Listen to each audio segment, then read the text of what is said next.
Without further ado, I'm going to stop talking and I'm going to pass the stage over to one of our longtime members of the Actors Place from voicespot.ca, industry veteran in film, television, and of course, as a voice actor.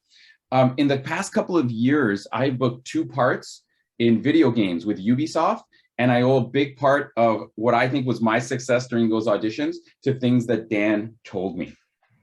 And so everybody in the chat, because he can't see you, can everyone give a little gibberish applause? The more gibberish you give me, the louder the applause for my friend and mentor, Mr. Dan Willmott. Thank you very much, Yvonne. Of course, Yvonne's always gives me gibberish all the time. Yeah, as Yvonne mentioned, I've been doing film, television, stage, and voiceover for a very long time, all the way back to whenever that happened. But the film and television, the thing is the one thing that we learn is that everything sort of ties together. It all ties together. It's all performance, it's all acting, and it's all voiceover, regardless of what you're doing. So a couple of things I want to mention. In this seminar over the next hour and a half, we're going to talk about how to work from home. It's very important these days, no matter where you're living, doesn't matter, how to work from home. Also, learning the basics of building a home studio on a budget. That's something that's very important, especially now. Your demo, when and how to go about getting it. We're going to play around with desserts. What? A little later on. It's very important exercise because we're going to tie 2 main components together. We'll talk about that. Training online and in person. What's the difference and how does one work over the other one, especially in these days? Where to look for work, how to audition. I'm a little sticky here, so just excuse me. There we go. And Dan, before you jump into it, just for everyone to know, in the chat, I've shared a link with everyone. Because for time, we might not get to all the questions you have. Dan is committed to answering everyone's questions. So for today, instead of putting your questions in the chat, click on that link and put your questions in the Word document. So if everyone wants to open up that right now, put all your questions in there. Whatever questions we don't answer today, we will make sure to answer after the fact. And Dan will probably put them on TikTok as well for all your questions. So make sure you put your questions on this Google Doc. Thanks so much. Take it away, Dan. All righty. So we'll talk about, I think I left off at training, online and in person, where to look for work, and how to audition traditionally, and also how we're doing it now, and how to make a resume. Even if you're a kid and have never done voiceover before, what you need to do on it. So those are the key components that we're going to be touching on this evening. So let's get right into it because we only have a certain amount of time. First of all, who should do voiceover? Everybody, particularly if you are an actor. And the reason I say that is because you've already done a lot of the training needed to go towards voiceover. Voiceover is not just reading. Voiceover is being a real person in a real place, having a real experience. And that doesn't matter if you're doing animation or whether you're doing commercials or whether you're doing narration or audio, but it doesn't matter. You're still a real person in a real place having a real experience. Because it's even in an animation, if you're just a squeaky voice, it gets irritating very, very quickly. You have to have depth. So everybody should be doing voiceover, but certainly if you are in the performance medium of any kind, whether it's film, television, stage, even a dancer, a singer, voiceover is a great component to go along with it. Because the things that you will learn in voiceover, you're going to be able to use in your performance. The things you will learn in other aspects of performance, you'll be able to do in voiceover. Now, the one thing I find, and this happened a lot in the last couple of years, is people tend to get a little bit down. And one of the reasons I find that this happens is because they're not doing their art. Now, whatever that is to you, what is your art? Doing your art is so important. It doesn't mean you have to do it professionally, but just you need to concentrate on doing your art. And that way it'll keep you feeling good and keeps your energy flowing. So it's very important to do your art. I just want to state that off the top, because it's a way to keep your flow going, keeping your performance going. So we're getting into performance, we're getting into doing your art. You want to be yourself.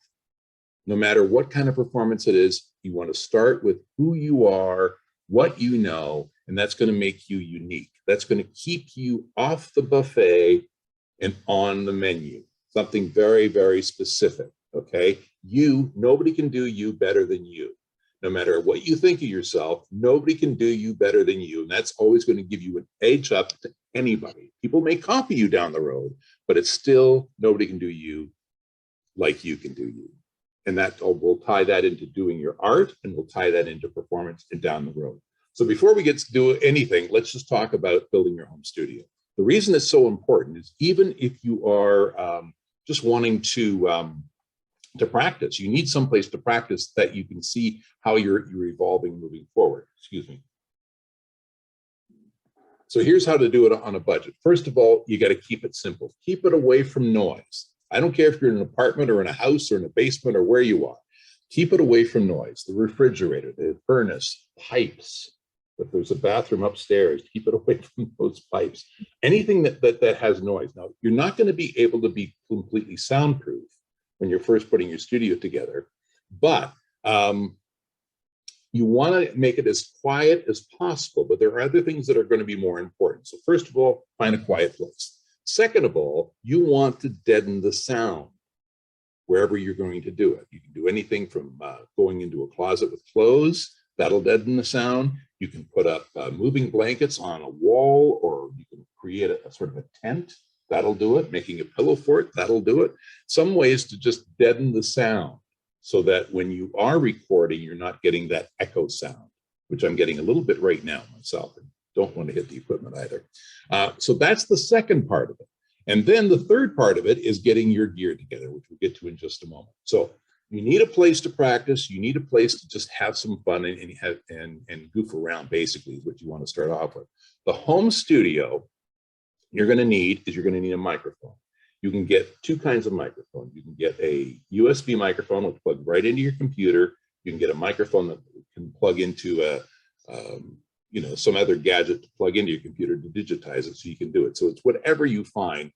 One isn't necessarily better than the other, but you don't have to spend a lot of money. You can get a half decent microphone for $100 to $200, somewhere in there. Then you want to have a computer. So you can use a laptop, you can use your desktop, you can use, you know what, you can even use some of the tablets, but basically you want to have a computer. It's probably the one you already have is going to be fine. But then what you need is a program to run on. And to do that, you can get Audacity, which is free. You can use that on PC. Then I think they can use it on Mac now. Mac, a lot of Macs, they have GarageBand that you can use.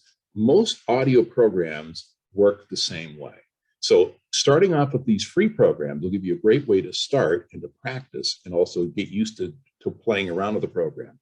Because one of the things we need to do working from home is we need to be able to record ourselves. We need to be able to edit ourselves. And that's something that takes a little bit of practice. You can get great tutorials on YouTube on how to do all of this. And I'll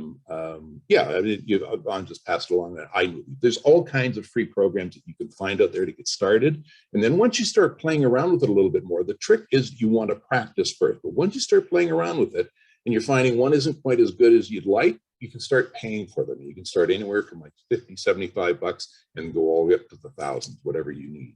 But just start off with something that you've got so you can practice. That's going to be the main thing off the top. So this is already costing you, given that you already have a computer, you're probably going to be paying $100 to $200 just for your microphone. Headphones, you can get half decent ones for $50. So you're $150, $250, somewhere in that realm. And then that's not an expensive way to start. Just to get it working and getting yourself playing around with it. The different types of microphones you can find out at the different music stores. Go to Long and McQuaid. They have a big sale on the attic sale every fall, I think, and you can get some great stuff there during their sale, and you can get everything that they rent stuff out as well that you can check out as well. Renting is going to be also good because you can try stuff out before you buy it. Okay, so you've got your basic setup, and like I say, this is very quick and this is very basic. The next part we want to talk about is the training. There's two different kinds of training: in-person training and online training. So everybody was trying to do, for the most part, in-person training before the pandemic. Once the pandemic came, a lot of us had to shift over to the online training. We learned a lot by doing that. At first, we made a lot of mistakes, but then we figured it out as we went along, how to do online training much, much better. Now, VoiceSpot, we do online training, predominantly online training. And the reason being is that a lot of the studios in the cities that we work in are still not open to doing groups of people. They'll do one-on-ones, things like that, but not a group of people. So online is safe. It's more compact. We put the classes together. You don't have to have gear to start off with. It's more about, we have various levels. The first couple of levels, we don't even ask you to have gear. It's just more about, as long as you've got a computer that can do Zoom and we can hear you and see you, it's more about the performance. What performance are you working on and how are you working on it, and how to develop you as a performer, basically tapping into who and what you are. So that's the key thing that we do at VoiceSpot. A lot of training is starting to open up as far as in person. We're even looking at it as well. But again, because the studios aren't willing to do larger classes, we're thinking of still doing a combination, a hybrid of online, and then at the end of the online class, you can get somebody book a studio and then going in there and working on it. So that's one of the things that we're playing with. Each kind of class has its own advantages and disadvantages. Obviously, in person, you get to try working on the microphone. We do ask that as you move along, eventually you do build your home studio so that we can practice things on the microphone, things that can work on the microphone, things that don't work on the microphone, and also how to tap into it. The big thing about the industry right now is a lot of the work, in fact, I would say most of the work now is done from home studios, or even studios that are tied in with home studios. So that's a key thing that you need to be able to do to be able to work and to work. And we're going to talk a little bit later on about how to find work, and not just the traditional work where you audition and then get the job, but how to start building a business right from scratch, from home, from where, it doesn't matter where you're living, how to start from scratch with, again, who you know, what you know, and who you are. That's the important factor. So let's get into demos. The big fallacy about demos is you need a demo to work, and that is partially true. You do need a demo to work, but you need to be ready to make a demo before you do a demo. I would suggest strongly to get some training before you do a demo. The reason being is because voiceover is not just reading. It's a real person in a real place having a real experience. And until you get the hang of that, you're going to sound flat. You have to be able to have an emotional range in your performance, regardless of what it is. Like I say, a cartoon, an audiobook, even a narration, you have to have a point of view. They have to have an attitude, and you have to be able to speak as if you're talking to a real person. So the person listening doesn't feel like you're yelling at them, but it sounds like you're actually talking to them and you're making that connection. Very, very important. So how to do that? Well, it takes practice, and it takes practice with guidance. And that's why the training is so, so important. A lot of places out there will do a demo for you, and they will make it sound fantastic. They get you to come in, they will guide you through the session. They'll charge you for that, and then they will put it all together, and it'll sound fantastic. You'll sound amazing. But a person hiring you will listen to the demo and say, oh my God, this person's amazing. Bring them in, or let's hire them. And they'll say, we want to do this project. So can you do that for us? Now, you're not going to want to hire a coach that for every job you have or for every audition you have. So the thing is you need to learn to coach yourself, which is part of your training. But if you cannot match what is on that demo, you can't go into a studio or even do it from home and match what's on that demo. They're going to say, well, what about the stuff on the demo? They're not going to come back to you because you're not going to have any credibility. You're not going to have the experience. Yvonne brought up a good point there about headshots. For those of you who are actors, a headshot that does not look like you. If you go and get a headshot done, and a headshot is a picture that shows the casting people who you are and what you look like. If you go and get yourself beautifully made up and your hair is fantastic and you look like me and you go in and you do it, you take the beautiful picture and you send it to the casting director and say, oh my God, this woman's beautiful, or this man is beautiful, or whatever. And you get there and you don't look anything like the picture because you haven't had all the hair done and the makeup and or you've gained 20 pounds, my case, or lost 20 pounds, not my case. The thing is, if you don't look like your picture, they're going to say, well, this is who we wanted, not you. So it's the same thing with the voiceover audition. The audition demo tape, you've got to be able to match what's on your demo tape. So it's hard to say, but when you go and get a demo made and it make you sound fantastic, that's great. Play it for your mom because she'll love it. But if you can't match that in the session, they're not going to call you more than once. They'll call you once and they'll be like, that Dan guy, I don't know. Doesn't sound anything like that. So, yeah. Hey, Dan, I just wanted to jump in with something that you said that so resonates, because this is something that one of the casting directors, who's a big casting director, and she does a lot of video games here. She brought up something that Dan just said. She said, some people can have these really great, 10-second clips. Well, if you can't maintain that voice or that accent or that kind of tinge or whatever for 5 hours in a row, then you shouldn't be putting it on your demo. Some people go like, hi, good day, Gapna. Well, unless you can do that for 5 hours and with every single word perfectly, don't put it on your demo reel. Well, the other aspect of that is you have to have an emotional range too. You have to be able to say that, and you have to be able to cry. You have to be able to laugh. You have to be able to be angry. You have to be able to be in love. Again, and that's all part of the same aspect. You have to have an emotional range, which is why we get back to the original part, is you want to tap into who and what you are first, because you know how to do all of those things. And that's why that's so important to bring that to your performance, because it's something you already know how to do. But how do you do it in performance where you can use an aspect of it for voiceover or for acting or for dance or whatever it is? Bringing who you are and what you are to your performance will make it real a heck of a lot quicker than if you're trying to be somebody else.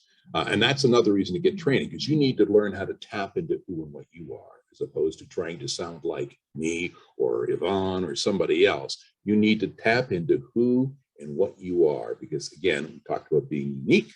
We also talked about how that will give you range over a long period of time. Now, at this point in time, I want to tap into two different things. Number one is who and what you are. And number two is making something sound delicious. Okay, so if we can get people's cameras back on, I'm going to get a couple of people to try this out. I'm going to share my mic. This is called the dessert. For everyone who does, just to get everyone back in. So what's going to happen now is Dan is going to show us how we can do it and get you to do something as well. Because one of the things that Dan is really good at, and one of the things that Tap is really good at, is interaction. So anyone who wants to have a chance at trying a little voice things, turn your cameras on now. Okay. Now here's what's going to happen is we're going to show you, hopefully, some desserts. And we got a lot of volunteers, Dan, so there's a lot of people here. Let me know if you want me to do any breakout room stuff or anything. Well, no, it's just, we're just going to get people to try it. And the thing is, can you see that all? Yes, Dan. I can see Godiva chocolates, ultimate red velvet, dulce de leche, and white. Okay, so here's the thing. But you can see the full. Everybody can see the full. Because my pictures are covering up half of it, so I just want to make sure everybody else can see it. Yeah, we can see it. Okay, so here's what's going to happen. You have to do this description of the dessert, like yourself. It has to be like yourself. So think about, how would you do this? How would you say this to somebody you know? And that's key. So how are you going to say it to somebody you know, but say each of these words so that you describe them? If something's crunchy, like make it crunchy. If something is smooth, make it smooth, so that you can hear how it tastes. Does that make sense? So anyway, I'm just going to come it down a little bit. You know what? We could even try the first one right there. Who wants to go first and try the first one with Godiva chocolate? Anybody brave? I can only see a couple of people, so I don't know. Dan, I think you should just volunteer, or if you want, I can shout out someone. Okay, shout out somebody. I can go. No problem. Okay, Aruna's going to go. I could tell that was Aruna. Okay, so Aruna, the very first one, I want you to say the name of it. Before you read it out loud, I want you to read it to yourself, and it has to be you. And we want to be able to taste what you're describing and see what you're describing as you describe it. So as you describe it, I want you to visualize it, and I want you to taste it so that we can see it and we can taste it. All right, Aruna, give it a shot. Sure. Godiva chocolate cheesecakes. Layers of flavorless Godiva chocolate cake. Godiva chocolate cheesecake and chocolate mousse. Very nice. Okay, who wants to go next? I can I go volunteer choose. Did someone say someone? Me, Jeanette. Jeanette, okay. All right, so the same thing. Now I want you to see it. I want you to taste it. I want you to feel it as you're saying it, okay? So read it over to yourself. And when you're ready, make us hungry.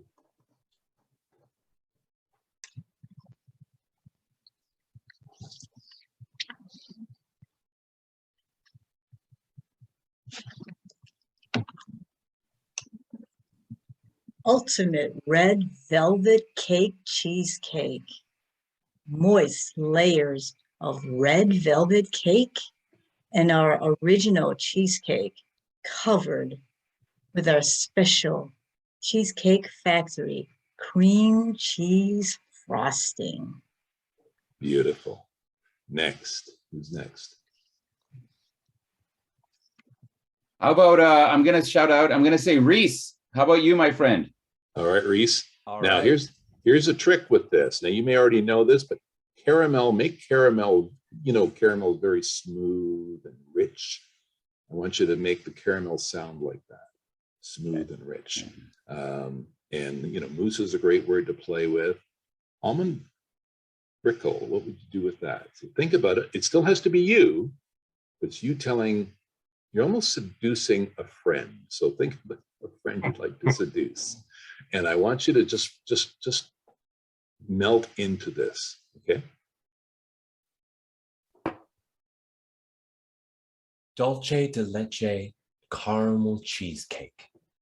Caramel cheesecake topped with caramel mousse and almond brickle on a vanilla crust. Nice. Good. Who's next? You know what's funny, Dan? I can see as every person is speaking, everyone else is doing it in their heads at the same time. I I'm can gonna go see down. everyone's face. Everyone right now is going like this. Caramel.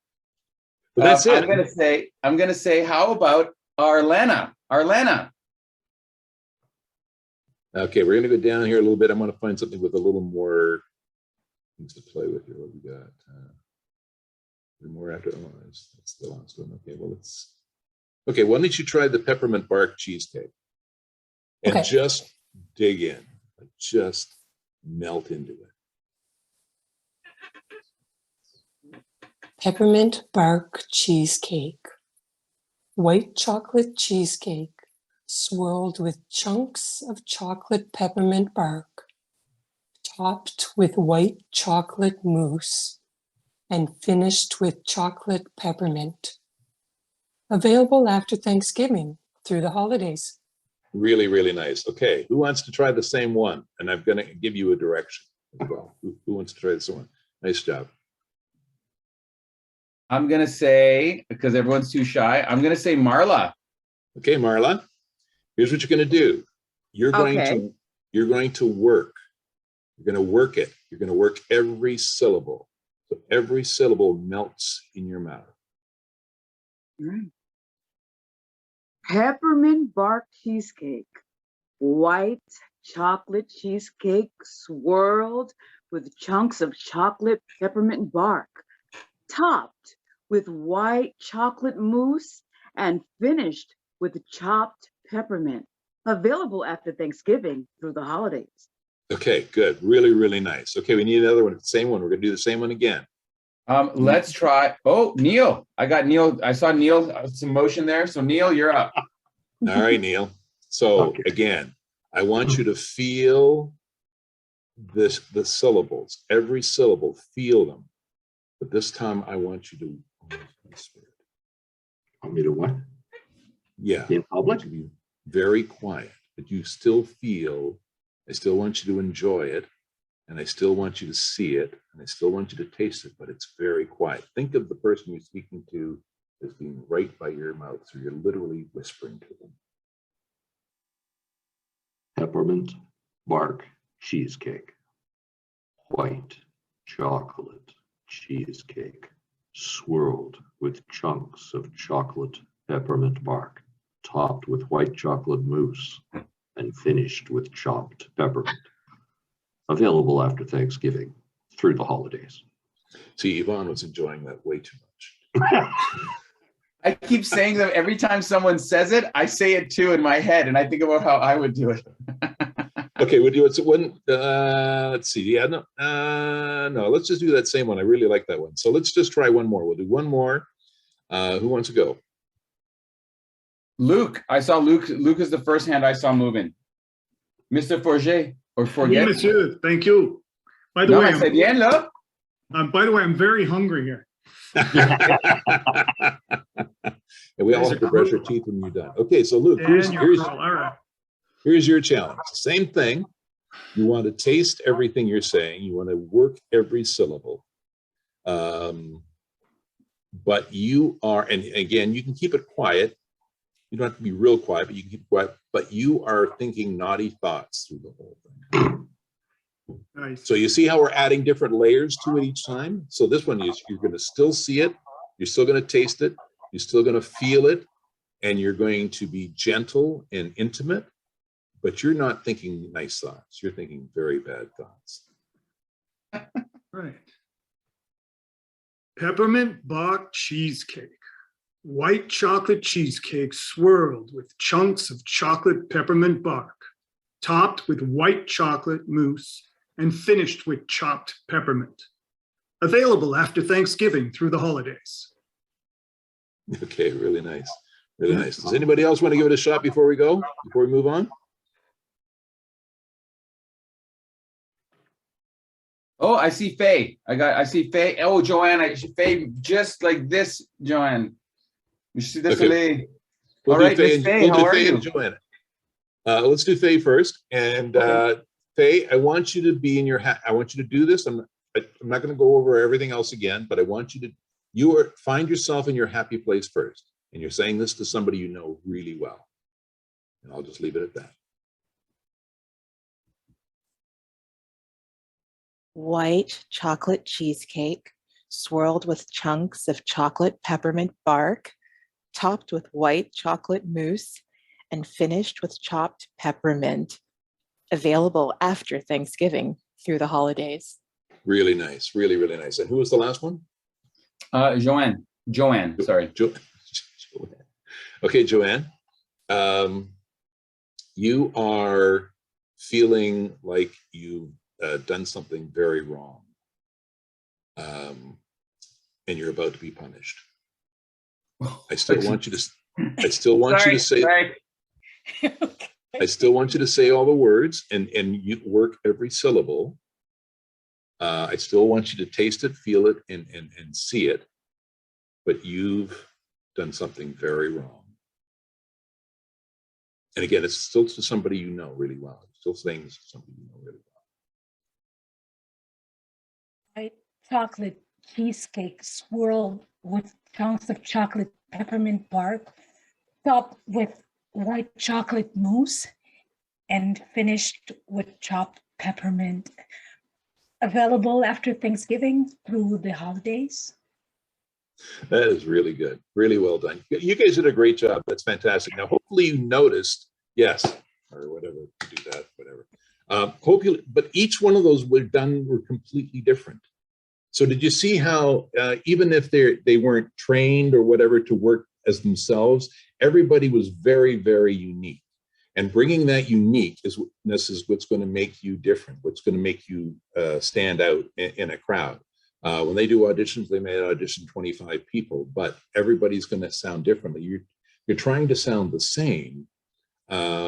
you're going to just blend in, which is what I call the buffet. If you're on the buffet, they can pick anybody for $9.95. It doesn't matter. You want to be on the menu. You want to be the filet mignon. Sorry if you're vegetarian. The vegan filet mignon for $99.99. That's what you want to be, and that's when you're on the menu because you sound like you. They say, "Hey, we want Yvonne," because that's what we're thinking when we wrote this. And that's how you build a business, is you're building a business by being yourself. So you don't want to try and be somebody else. You want to tap into who you are, and what you know, because that experience is what's going to make you unique. Okay. And hopefully you saw that even with the desserts, just playing with the desserts, that everybody had a completely different take. Now I kept giving you layers to add to it, which is a great way to add to it. But I mean, it's what your experience brings to those layers that's going to make you somewhat different. All right. So that's why training is important. That's why the demos are important. The demo wants to show what you can do and who you are. All right. Now to keep it reminding you that two things. Number one, if you've got questions, put them on the list. We'll talk about them when we get to the end of this. And we do have some questions already, Dan, just so you know. We got some good questions in there. That's great. That's great. Now, when we're talking about a demo, what kind of demos are there? Well, nowadays, there are demos in absolutely everything.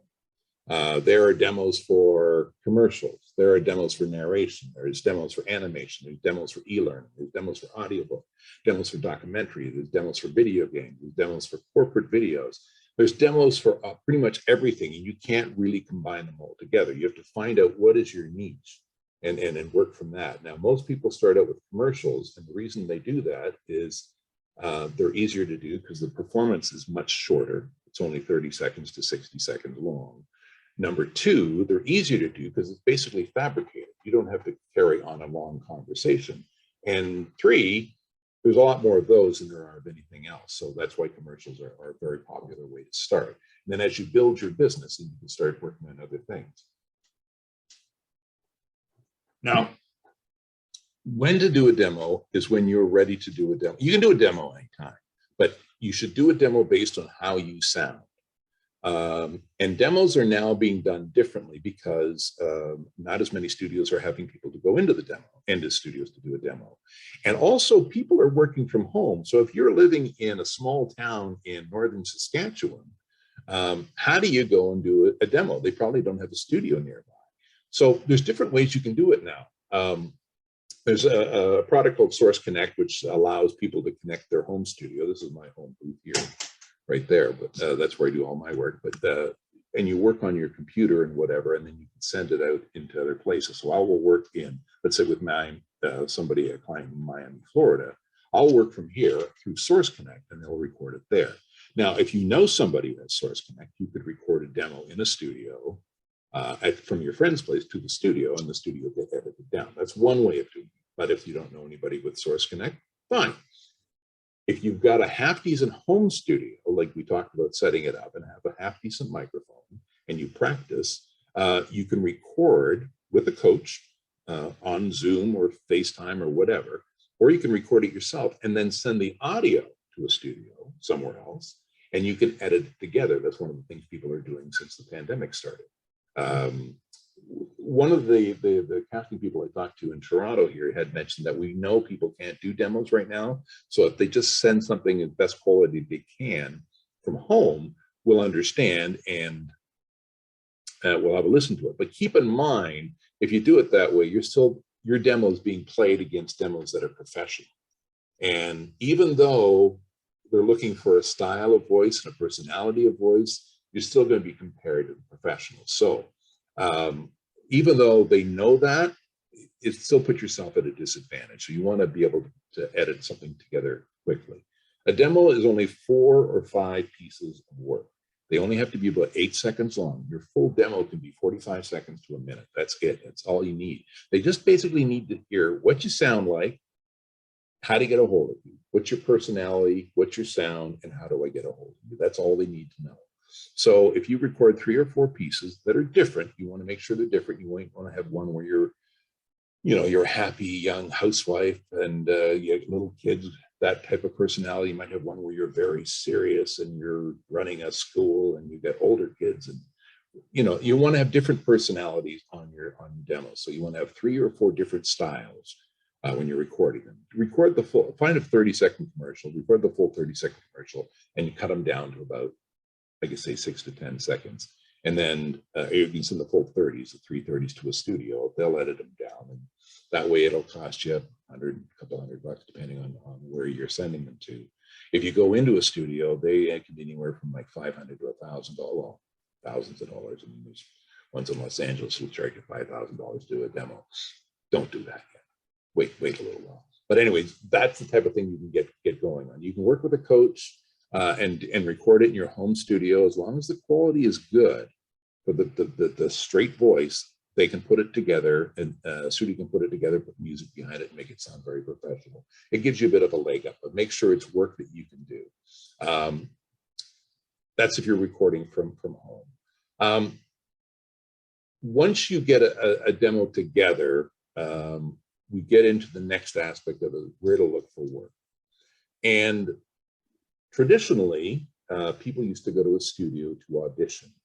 Agents might get you an audition. You might see an audition posted on an online service or anywhere, and you would go in and you would audition. There are services online that you can go to that you pay them so much a year. They send you auditions. You will send the auditions to them. But you don't have to do that. That's the traditional way of doing it. And then you would go to the studio, record it, and that would be the job.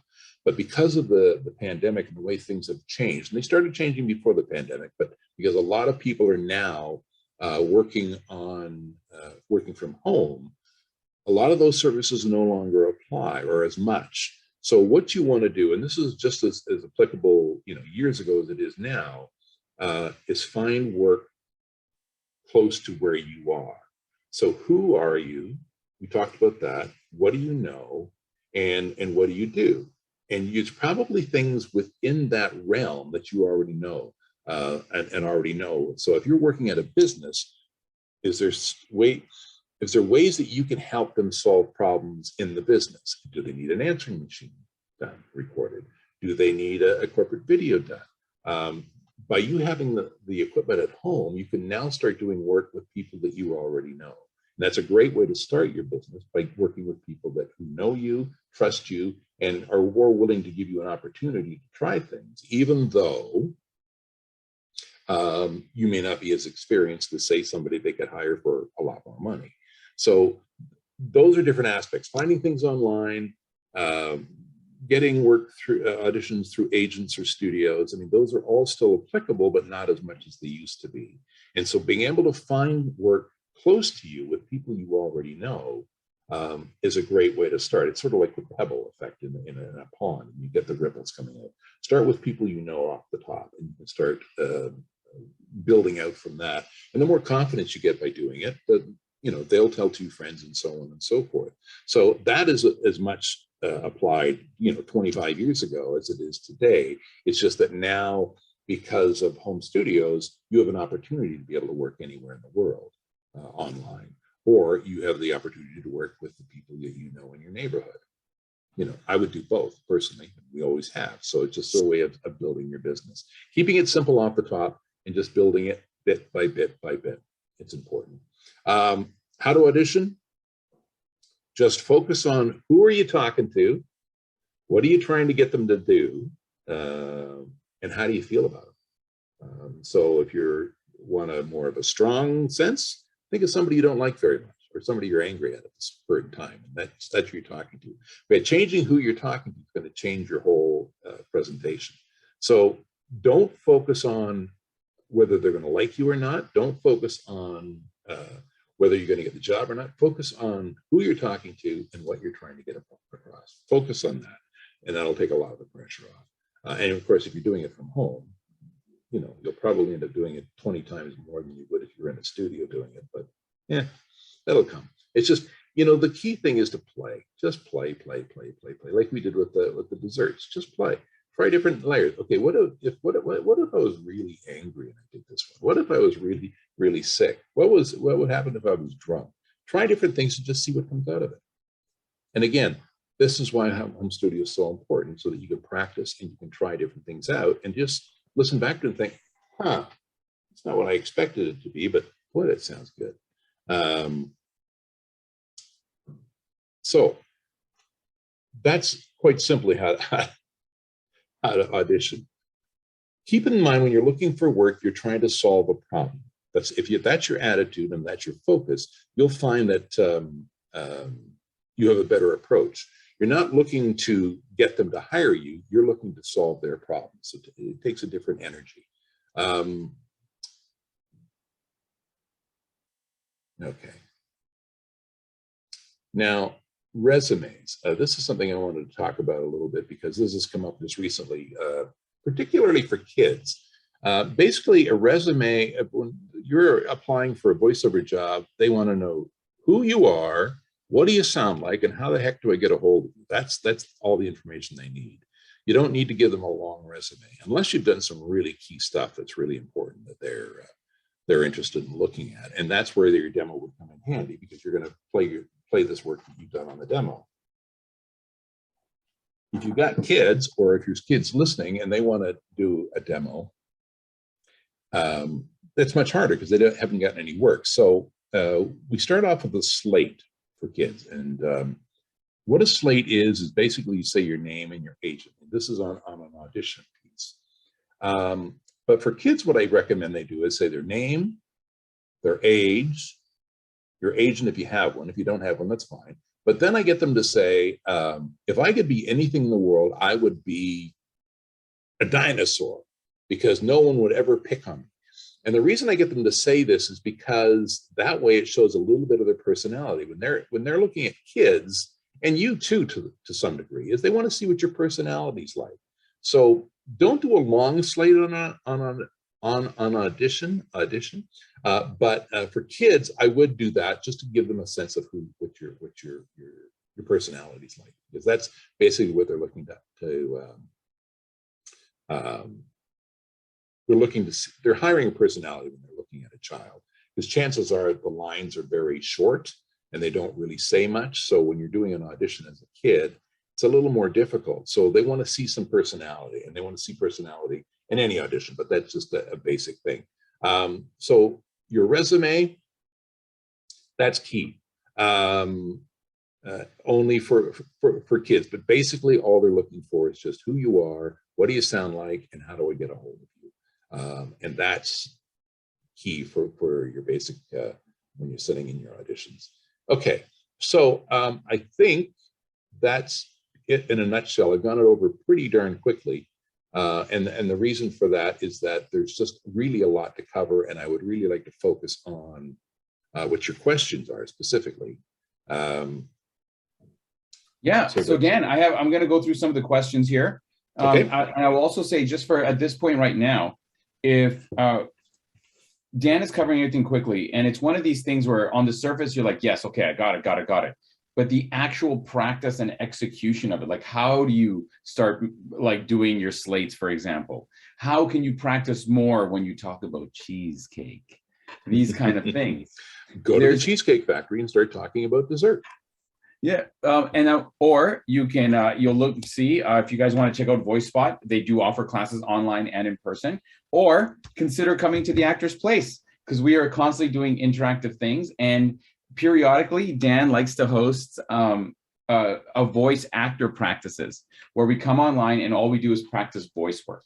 So those are two options for you. Yeah, I'm going to touch on some of the classes coming up after we get through some of the questions as well. And also, I've got a special deal for you at the end as well to stick around for that.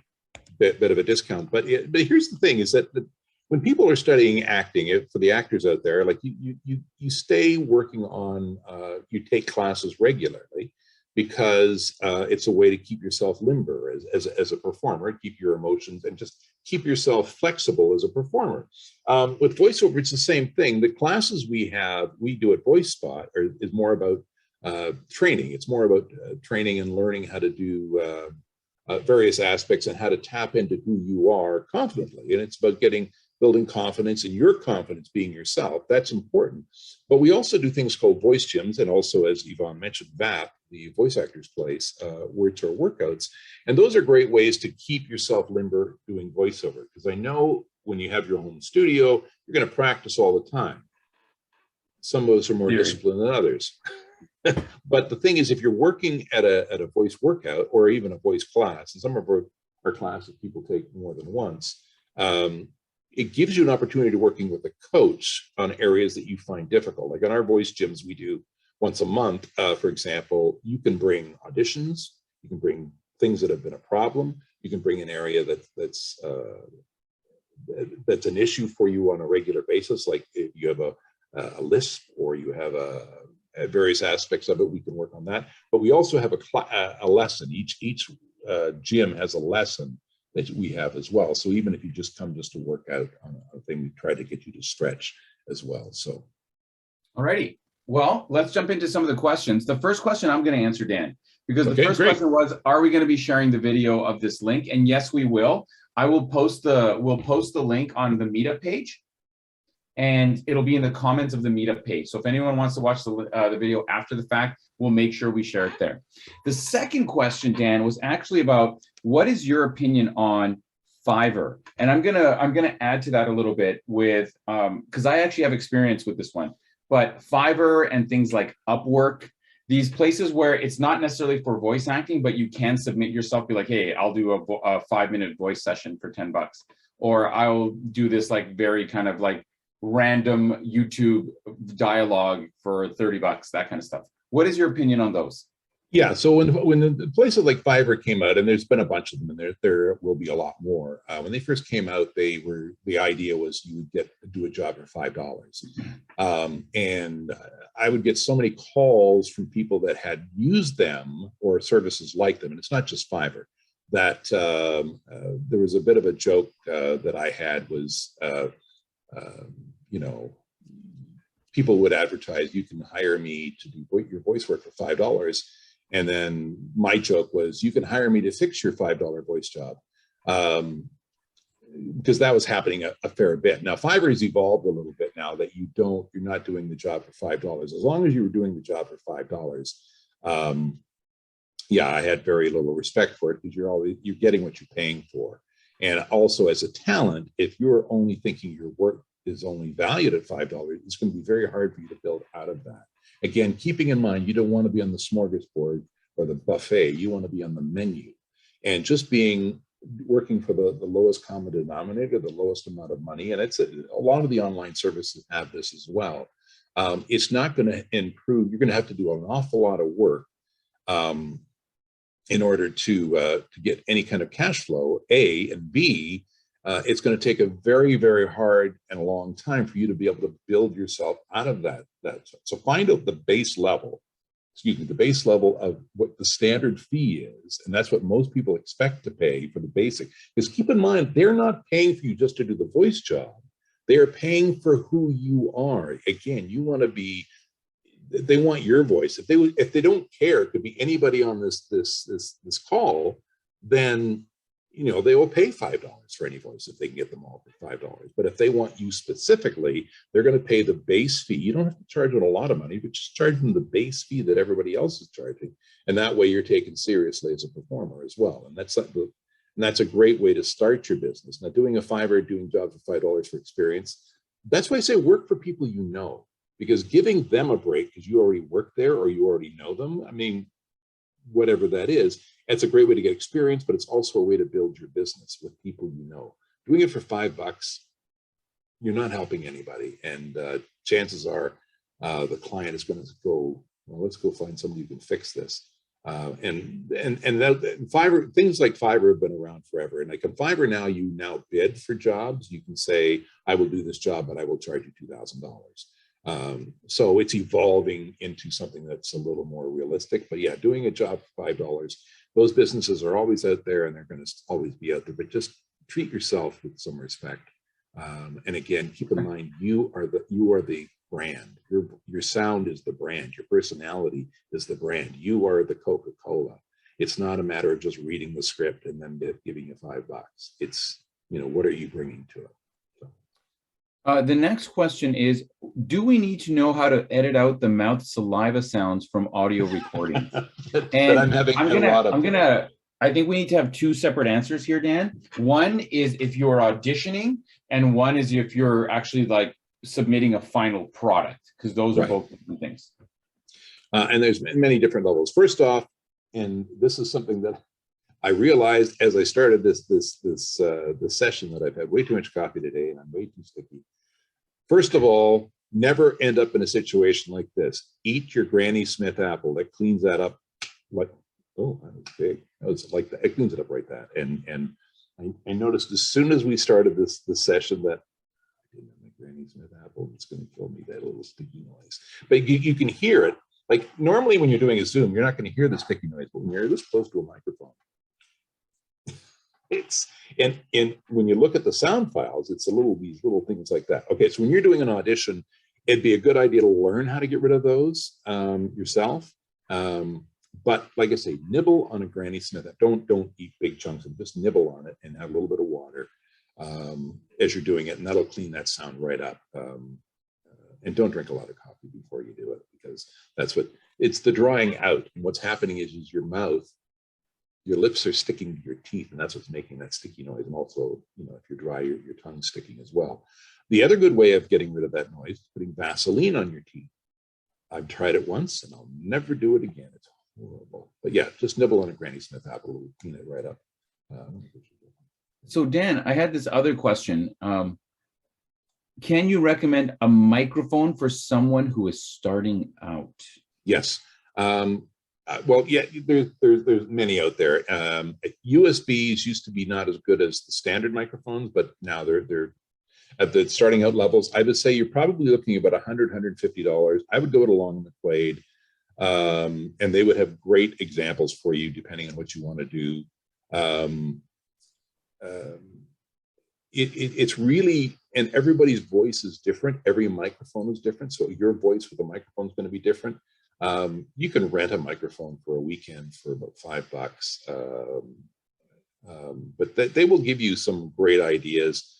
There's just so many out there, but you want something, you don't want to get down in about the $50 range. I mean, I bet you if you've played around with a lot of $50 microphones, you could probably find one that might work well for you. But I'd say once you get to about $100, $100, $150, and then if you wait till there's sales, you can get them even less than that. But $100, $150, I think that's, your microphone is key and your treatment is key. And the treatment is that sound, that noise, the curtains around you, the pillows around you, that being in the closet, those two things, those are your most important aspect of your voiceover, your microphone and that treatment, so that the sound doesn't bounce, doesn't give you that echo sound. So those are the two most important things. It doesn't even have to be totally soundproof, as long as you've got the sound deadened and you've got a half decent microphone. So I think to start out, I would say $100, $150, and I would talk to guys at places like Long McQuade or whatever the music store is near you. Generally, they know what they're talking about, and they can give you a couple you can try out. And then if you don't like one for whatever reason, then come back and they'll trade it out. But yeah, there's really way too many just to say any one kind, because it could work differently for you and your voice and the way you speak. So that's a key point too. But I did want to go back to that question about the sticky noise. If you're doing a job at a studio, the engineer will clean it up. They'll take care of all of that, and they will hate you if you sound like this. If you're doing it from home, which a lot more of us are, you do need to learn how to do that yourself. And Dan, if I can add, I'd like just a little analogy. I almost liken it to, in terms of like the type of microphone, is it doesn't matter how good of a camera you have. If your light is not good, it's going to be grainy. And it doesn't matter how good of a microphone you had, even if you just use your phone for auditions, which I have done on occasion, as long as I'm in a place where, like you say, is dead in sound, it's dead. Really great. Yeah. And well, if I can introduce a little hack that I have done in the past that has worked really well, for all of you that have cars, one guy who does a podcast used to call it his mobile studio because it kills all sound. No sound travels in a car. Do in the backseat of your car, it helps a lot. Yeah, it does help. And if you're doing an audition, that's fine. I've done actual jobs in cars, but the other thing with cars is that the windows still will reflect some sound will come in. And you've got to keep in mind, you want to stay away from the flat surfaces. So you want to make sure you're facing the padding to bounce that sound. But yeah, it is, if you're stuck, that's a great way to go. But keep in mind that, somebody will go right behind you just as you're in the middle of a. Well, I'm parked. Yeah, for sure. Yeah. Dan, how do you decide on your rate? How should people decide on their rate, especially when they're starting out? And I'm going to combine that with maybe a discussion, because some people brought it up about voices.com and voices 123. Yeah. And those are some of the online services. Now they use algorithms, so you're not really competing on a lot of people make money on them. And I'll be honest with you, both those services I belonged to in the early 2000s, 2004, 2005, and I did very well in both. Then they started changing the algorithms to make it fair, but it's not making it fair. It's so they can have more people on their site who are getting maybe one job a year, and they think, oh, well, I'm on my way. Some people can make them work very well, and they have different tiers on them as well.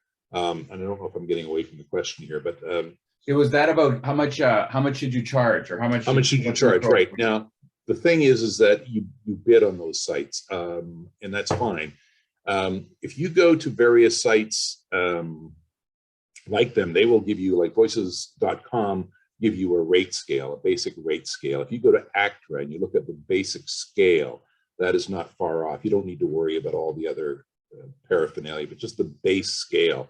And the reason the base scale, it's what everybody's agreed on, that is the base level that you should charge. There's all kinds of voice websites out there that you can get rates. You ask about rates. Have a rate card. When you get to know somebody and you're working with them, you can cut them, like, say, if we're doing 4 of them, I'll give you a bit of a break. If you're working with friends, like I say, if your office, you're doing a job for your office, you can do it for trade or do it for services there. That is not as bad, because you're building your business that way. But if you're putting yourself down, as I said before, if you're making yourself a $5 or a $50 job, you're not paying for your gear, you're not paying for your training, you're not paying for your marketing or any of that stuff. And so it's going to be a losing process for you, which is a great way to get really frustrated with the industry. And keep in mind, you're not being paid to read a script. You're being paid for your brand. They want you to sound like you. They want you to say Haagen-Dazs like that, or Haagen-Dazs. They want you to say it the way you say it. I mean, that's what they're paying you for. Now, a lot of people at the low end of the scale on the business side of it, they don't care. They'll put anybody in there. And that's what they say, being on the buffet. So you want to have a base level. Because the thing is, if you drop your price to $50 at the job, and a lot of people do, don't get me wrong, they do, but you're going to have to do 5 jobs to match doing 1 job at the base scale. And the people that are paying you the $50 jobs, they're going to try and screw you as much as possible. And I'll also tell you, the amount of work involved is inversely proportional to what you're being paid. The higher you're paid, the less work there is. When you're paid the $50 jobs, they want you to edit, they want you to rewrite it because it's poor grammar. They want you to do all kinds of extra work, and it sounds like they're getting a deal, and you're going to get a lot of work. And that's the other thing they'll promise you.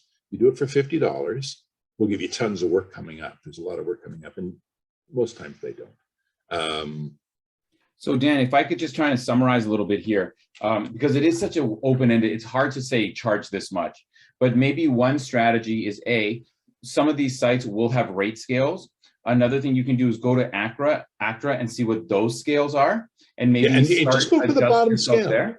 Just start at the very base scale. Start there, and don't be talked down to $50, and don't be talked down to $5. Like you might say, we're going to get experience for it. But, I'll bet you they're not selling their product for experience. Keep in mind, like, you treat yourself like you're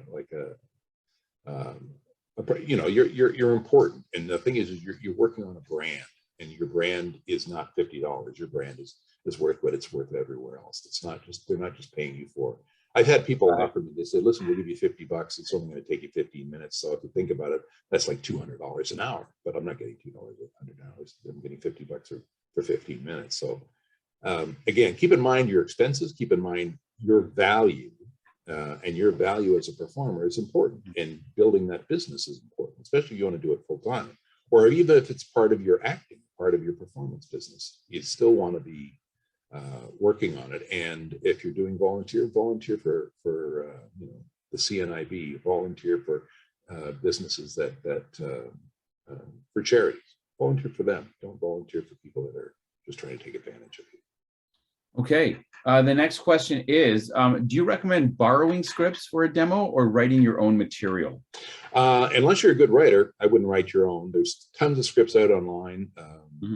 If I may, you can go to the Actor's Place. We have literally a page all full of scripts, and I'll make a deal if anybody wants. If you follow the Actor's Place on Instagram, I will share a link to a file that has like 50 commercials on it.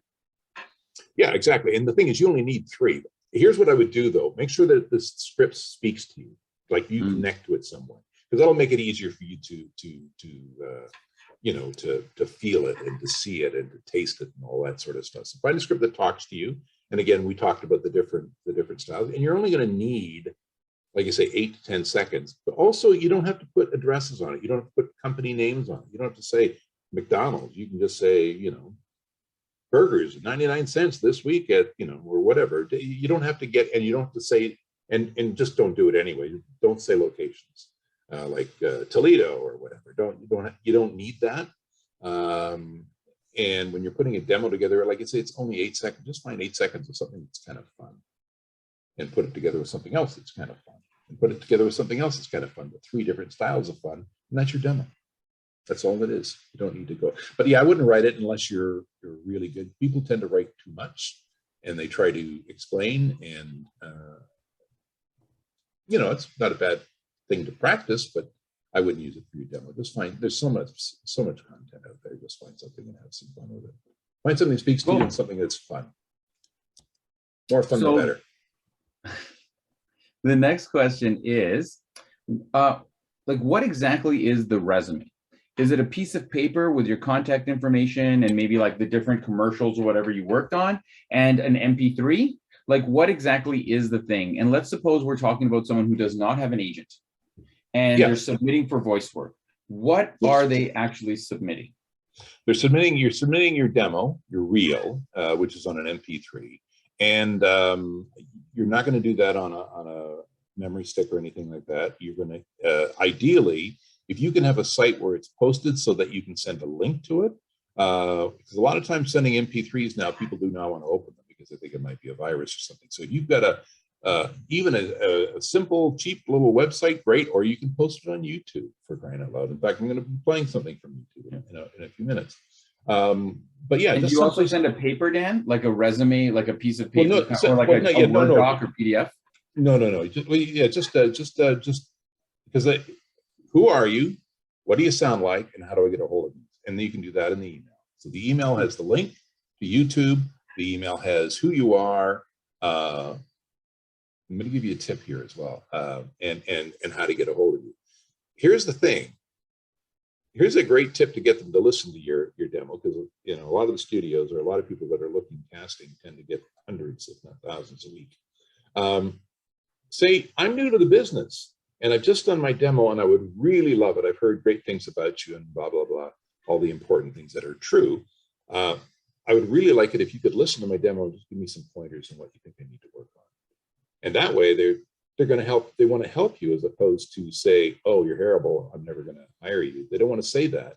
So by doing that, they will be willing to listen to it. They'll say, try to do, when you do the next one, just make sure you slow down a little bit and have some fun with it or whatever. They'll give you some tips to do it. But the trick is you're getting them to listen to it. And if they think that you could even do something or audition for something, they might say, that Yvonne guy, he could play that really nice minister. So why don't you send him that as an audition? Because it's about getting them to listen to it. And if you're sending them just out of the blue, chances are I'll get to it. Yeah, I'll get to it. But everybody's busy. Nobody wants to listen to them, and they don't want to tell you you're horrible. So get them to help you, get them on side so that they have a vested interest in your career. So just ask them, so could I get some pointers, get some tips? What do you think I need to work on? This is my new demo. That's the best way to get them. And that works. I find that works really, really well. So Dan, just to clarify, the email, have your name and contact information in the email, and then an MP3 is kind of all you need, especially when you're starting out. And then if you want to keep in mind the MP3 should be a link because. Oh, sorry, the link, yeah. So like a Yeah. YouTube link. Yeah, absolutely. Yeah, exactly. Which is what I have. My demo reel is just my name in black. It's like a video that I uploaded to YouTube, but it's just my name. And it just has like audio on it. Well, I should play mine right now since we're doing this. Sure. Do you guys Can want I to do hear? that? Do you guys want to hear Dan's demo? Yeah. Yes. Sure. Thank Yes. you. Let's just, hopefully I can do this. It's there. If you want, if not, I can do it, Dan. Good. There we go. You can see that, right? Yeah. And did you share? Okay. Are you sharing audio? I don't know. Find out in a second. Dan Willmott. There was a time in this great land when the word super used to mean something. It meant something to him and her and this lady. It was reserved for heroes and big games. What's your idea of a way? Wherever or whatever it is, an RV is the best way to find it. On your own terms, your timetable, your itinerary. Go RVing. Listen to that. That's the sound of Tim Hortons soups. Now, if their soups could talk, they'd say, thanks. Well, when you have exceptional financing offers, an optional 2-year, 40,000-kilometer warranty, the best and largest selection of certified pre-owned Volkswagen vehicles inspected by the best Volkswagen technicians, you get the best voice. Me. Some ingredients you taste. Others you feel. Like chocolate peanut butter. Haagen-Dazs. Our passion is ice cream. Honey, are you awake? Chad, what is it? I thought I heard somebody. In the house? No, out in the fields. You must be dreaming. We asked, what's next? Introducing the answer. The all-new RX-F Sport. Lexus, the pursuit of perfection. And there it is. So that's just a link I have on YouTube. And so when I send that out, or I post it on any of the services, LinkedIn or Facebook or whatever. I mean, I just send them that link, and it's a video, but it doesn't really move or anything. But you'll notice that even the marketing has a feel to it, has a texture to it, has a sensation. So even if you don't know what I sound like, the strong, in that case, smooth, comforting, and the other one I use is strong, solid, comforting. Is just the way I market, so you have an idea of what I sound like and what my presentation's like through it. So anyway, so there's that. More questions, but anyway, that's what I'm saying. That is so easy to do, to put it up on YouTube, because I can do it. If I can do it, anybody can do it. And that way they can click the link to YouTube, and that way they can hear what you sound like without being worried about an MP3. Okay. All right. So Dan, we got about 15 minutes and about 10 questions. So let's see how many we can bang through. Number one. I still want to talk about classes too, so we're going to have to take a couple minutes. All right, well, let's just jump. If you want to talk about classes, we'll do that. And any questions, again, that we don't answer, Dan will make video responses to it and posting it on all his social media. So you'll get responses there. And I'll share them on the Actors Place for everyone who's there. Terrific. I just wanted to mention we've got some classes coming up. We're just working today actually on the new slew of classes coming up for the summer and fall season, but we still have a few classes left. I think now the way we work it, we have basically 4 main levels: level 1, level 2, level 3, level 4, which takes you through a process of learning the different aspects of voiceover and working on different capacities. We also have an audiobook class. And then we've got the voice gym that comes up every month. And then we have an audiobook workout that comes up every month as well. Our level 1 class, the voiceover adventure, is for beginners who just want to try it out, just want to see what it's all about. We have another one coming up of those in the end of May, I believe. We have a level 2 class, which is performance for microphone, which is open to a bunch of different people. It's open to people that have background in voiceover, and want to work on skills and work on getting rid of bad habits. Also, that's open for people that have performance background, actors, people who understand who and what they are as a performer.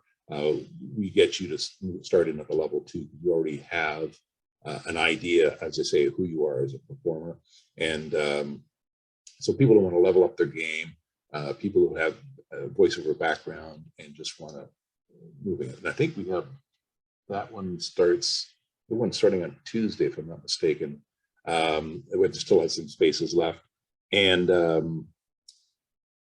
the thing that we were going to do today, a special code for anybody who watched this video or this presentation, if you use the TAP DAN 25, so TAPDAN 25, doesn't matter if it's caps or small letters, you can get $25 off. It's one of our early bird prices. You can get that on any of the classes between now and I think the end of June. So yeah, TAP, TAPDAN 25. It doesn't matter if it's caps or not. So that's just a bit of a bonus for joining us and listening to me blabber on for a little bit and listening to my demo. Tell your friends. Yeah, so that's basically it. Like I said, we still have a few classes. I think we have a level 2, a level 1, a level 3, and an audiobook class still to come this season. And then we've got a whole new slate coming up, which will be announced in the next 2 weeks for the summer and fall. Okay, back to questions. Yes, so the one of the questions was about voices.com, but I think we kind of addressed it, whether it's good to use. I'm going to say just one little analogy. We have a member of TAP named Debbie, who is a non-union voice worker, and she has been on Voices and Voices 1, 2, 3, and that's her whole career. So there, it is feasible there as a non-union actor, and she's someone that's been at it for like 20 years, I think, at least. Yeah, and don't get me wrong. It's just understand that it's flattened out, and so you're up against a lot of people unless you pay a lot more money to get a higher tier. But also they have specials on. If you want to try them out for a few, for 6 months or whatever, wait till they have a deal on. They do them every few months, and they probably have one for Easter for all I know. And you get a discount. So start them off at a discount, try them out, see if you like them. The thing is, it's a job though. You got to work at it. You can't just expect it to come to you. So it's like anything else. You have to work at it. So Dan, how critical are acting lessons? I guess he said from 1 to 10. So I think on a scale from 1 to 10, how important or critical are acting lessons or voice acting lessons? Okay, so acting lessons for any kind of performance. Sorry, and Dan, and networking. He also said. And okay, how critical is networking in addition to talent? Okay, so there's 3 different questions here. Yeah. First of all, acting is very, very important. Classes, if you want to do any kind of performance, I don't care what it is, but even if it's dance, singing, acting is very, very important. So acting training, improv training, that's going to help you no matter what. Even just public speaking, acting in public and improv training is going to help you very, very much. Voiceover training is very specific for voiceover, but it's incorporating the ideas that you learn in acting training and in improv training as well. Understand it's a different medium. It's like saying, okay, and extrapolating it, taking acting classes and dance classes, they're going to help each other, but they're very, very different. So voiceover is the same as acting and voiceover. They're similar, they're going to help each other, but they are very, very different. And there's different aspects of it that you may not consider. You're not going to be thinking about when you're doing if you're doing a commercial for cheesecake, you're going to be thinking about the chocolate and the caramel that just oozes out of the cake. I mean, you are going to do that as an acting exercise, but understand that voiceover, the difference between acting and voiceover is one you have to do in front of people and one you can do in your pajamas or naked. So classes are definitely something you want, no matter how much natural talent, right? You always want to be able to. Yeah, it's the thing is, it's not reading. It's not reading a script. It's you being a real person in a real place, having a real experience that somebody else is going to relate to. And so getting through those hoops, that's the trick. It's about allowing yourself to open up. It's the same with acting. How do you open yourself up so you can be genuine? That's it. So that you're not going today you're trying to open yourself up to be intimate in a very unnatural situation. So. And networking wise, I know personally for me, I don't think networking does anything because all the casting directors and people who are can get you jobs do everything they can to be like, no, I don't want to go to any events. I don't want to be harassed by 1,000 actors. Yeah, no, networking is very important. And it's about how you do the networking and how important it is. I mean, you need to know who's out there, but that's what I say, start with people you know already. Because networking with somebody you already know is not that hard because you already know them. You just know, yeah, I've been doing some voiceover work. Oh, what kind of thing? Well, I could even do the phone messages here at the office. Oh, really? You could do that? Because right now Bob's been doing it, and he sounds horrible. You know, that kind of thing. So that's the beginning of networking. The networking builds as you go. We do a business class once a year. We've got another one coming up this fall, which talks about social media, how to get in and people involved. Like you'll notice when I played the demo, it wasn't just an audio. It would be very easy for me just to play the audio and you would listen to it and think, oh, wow. But there was something to look at that would tie together with that audio. So where do you put that? Well, I'd put it in LinkedIn. I'd put it at Facebook. I mean, it's, you know, networking is also indirect advertising, but you don't want to pay for advertising. You want people to talk about you. You want to get advertising as, you know, social media is a great way to get yourself out there. Mm-hmm. But there's groups out there too. Join voiceover groups or acting groups like you know, like TAP, for example. I mean, it's been really tough over the last couple of years because we've been doing it all online, but the TAP community is a huge community and very, very supportive and very helpful. And people have recommended me for jobs. I've recommended other people for jobs, for voiceover, for acting, for various different things. So, I mean, that's all networking. So do it as it's a fun thing. Don't look at it as a job. If you want to know specifics about that, like I say, we've got a great business class for voiceover that comes up this fall, and he's taught by one of the top voiceover artists in North America. And that's the type of thing that you want to do, but do it as a fun thing. Get a group of people together and have some fun. And that's a great way to network, because then you don't realize you're working. You realize you're having fun. And the same with voiceover. If you're playing around at home doing goofy voices and that, you're having fun. You're not working. I'll bet you anybody who took piano lessons at the age of 5, if you had to practice an hour every day and you hated it, you're not playing the piano now. But if you took piano lessons at the age of 5 and you got to play the piano an hour of every day, you probably played longer than an hour and you're probably still playing and probably playing very well.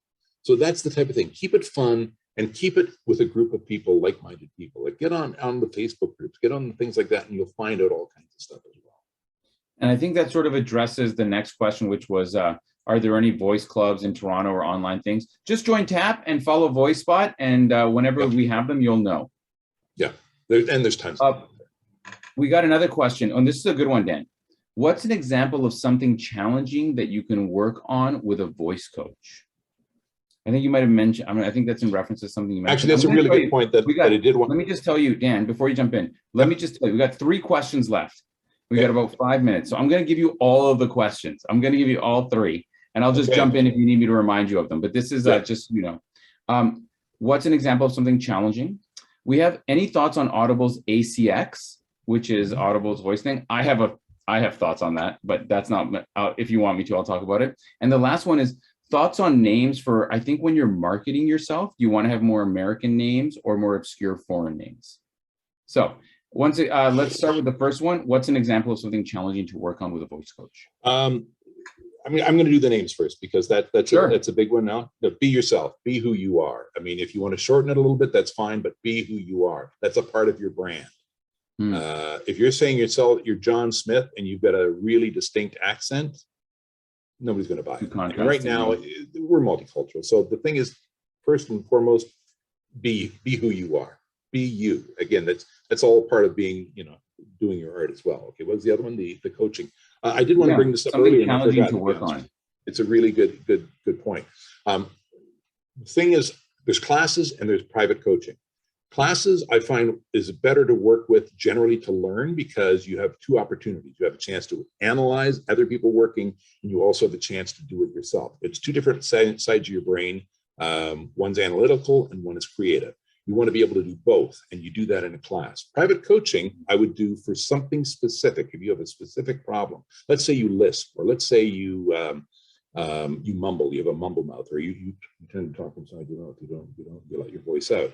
Work with a coach on something specific. And the reason that is when you're working with a coach, you're in creative the entire time. You're always working on the performance aspect of it. You don't have time to analyze. And anytime I do a coaching, and I do coaching, don't get me wrong, but I get them to record it so they can go back and watch it later, and so that they can analyze what they've seen.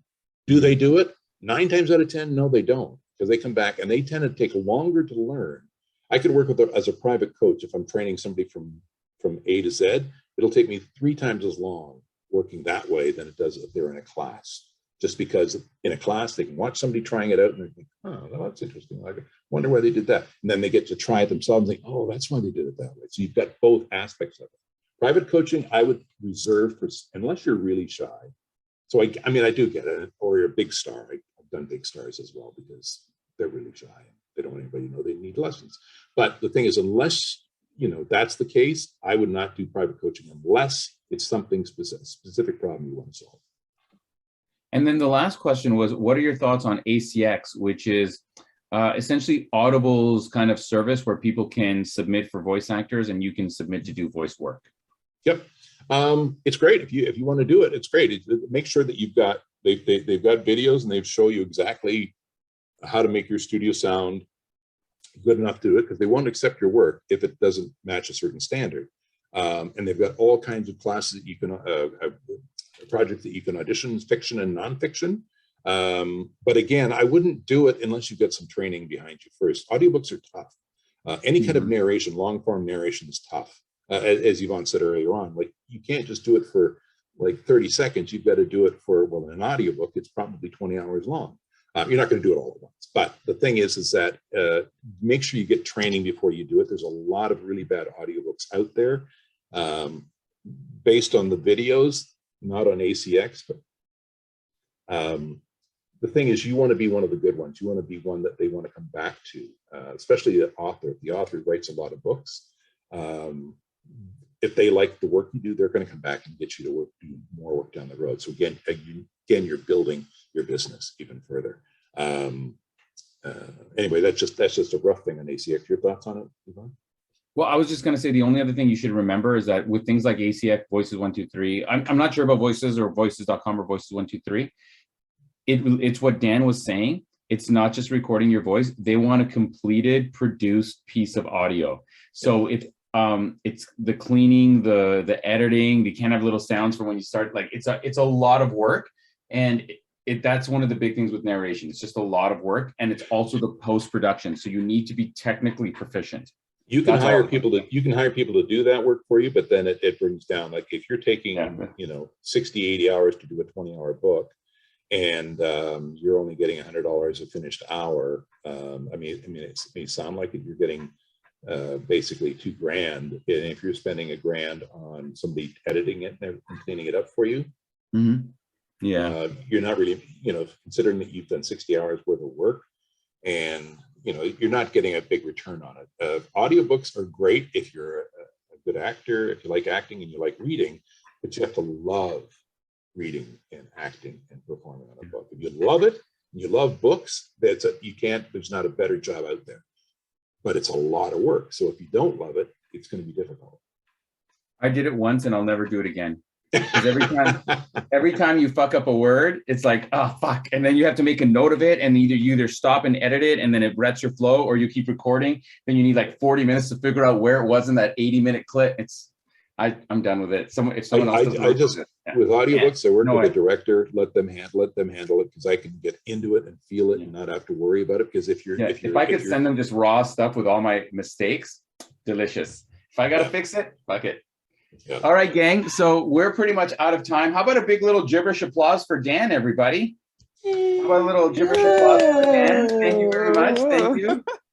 Thank you so much for coming out. Remember, voicespot.ca and that tap Dan 25 to get yourself $25 off. So I'm just going to share it one last time. There's all Dan's information. There's all the tap information. Thank you all so much. If you have more questions, write Dan on any of the links we just gave you here, whatever is easiest for you, and someone will get back to you. Aside from that, thank you all very much for coming. Our next tap session, for anyone who wants to just come and check out tap, is going to be this Thursday. And then we have another one on Saturday, Thursday evening and Saturday afternoon.